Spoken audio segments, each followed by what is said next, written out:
Shalom, shalom, shalom, shalom. Selamat pagi, sejahteralah hidup kita di hari yang luar biasa ini, Selasa 31 Mei tahun 2022. Puji Tuhan, hari ini persis kita akan mengakhiri bulan Mei, dan tentunya adalah sebuah anugerah jika kita bisa berada di penghujung bulan Mei ini. Amin. Dan sama seperti Dia telah memelihara kita di sepanjang malam dalam istirahat kita, dan pasti sepanjang hari ini Tuhan juga akan memberkati, menolong, dan menyertai hidup kita. Baiklah, sebelum kita lebih jauh melakukan semua aktivitas kita hari ini, izinkan kembali Tuhan bicara melalui pembacaan Alkitab satu hari satu pasal, yang akan tetap kita ambil dari pembacaan 66 hari bersama Yesaya. Dan hari ini kita telah berada di hari yang ke-32, maka kita akan membaca kitab Yesaya, pasal yang ke-32 ayat pertama sampai dengan ayat yang ke-20. Judul perenungan kita pagi hari ini, Waktunya Akan Segera Tiba. Sebagai pengantar renungan ini saya akan coba bacakan untuk kita ayat yang pertama sampai dengan ayat yang kedua. Judul perikop dalam pembacaan hari ini, Raja yang Adil. Sesungguhnya seorang raja akan memerintah menurut kebenaran, dan pemimpin-pemimpin akan memimpin menurut keadilan, dan mereka masing-masing akan seperti tempat perteduhan terhadap angin dan tempat perlindungan terhadap angin ribut, seperti aliran-aliran air di tempat kering, seperti naungan batu yang besar di tanah yang tandus. Saudara, camkanlah akan hal ini, bahwa tidak selamanya kejahatan dan ketidakadilan akan merajalela dengan leluasa. Sebuah masa akan tiba di mana kejahatan dan ketidakadilan akan runtuh. Masa itu adalah masa di mana seorang raja akan memerintah dengan kebenaran dan keadilan. Amin. Yesaya menyampaikan berita dan pengharapan ini kepada bangsa Israel. Ia memberitahukan bahwa seorang raja akan memerintah menurut kebenaran dan keadilannya. Pemerintahannya akan membawa perubahan bagi semua orang. Kebenaran dan keadilan sang raja akan membuka setiap mata dan telinga. Tak ada seorang pun bisa menutup kejahatannya di hadapan sang raja tersebut. Kehadiran sang raja yang adil menjadi ancaman bagi mereka yang hidup dalam kejahatan.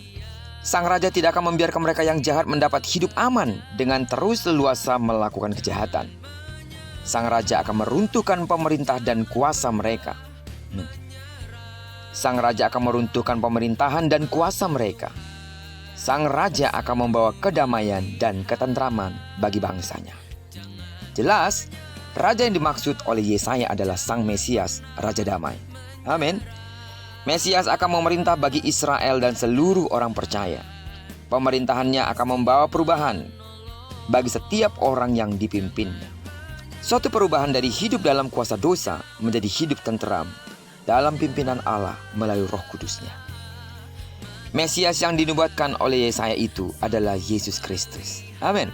Ketika Yesus menjadi raja dalam kehidupan kita, sadarilah, sudah seharusnya hidup kita mengalami perubahan secara total, baik dalam paradigma, perkataan, maupun perilaku kita di setiap hari.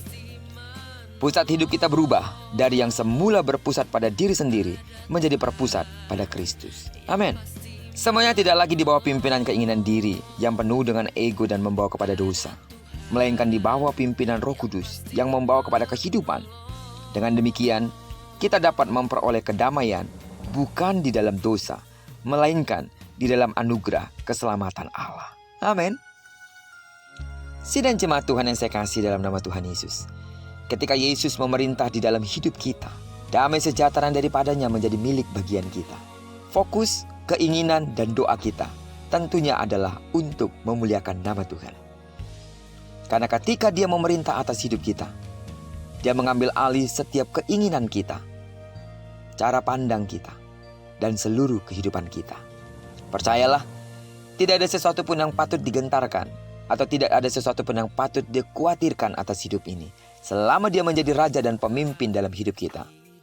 Dia akan memimpin dan membawa kita ke padang rumput yang hijau dan kepada air yang tenang, sebab sesungguhnya Dia juga adalah gembala kita yang baik.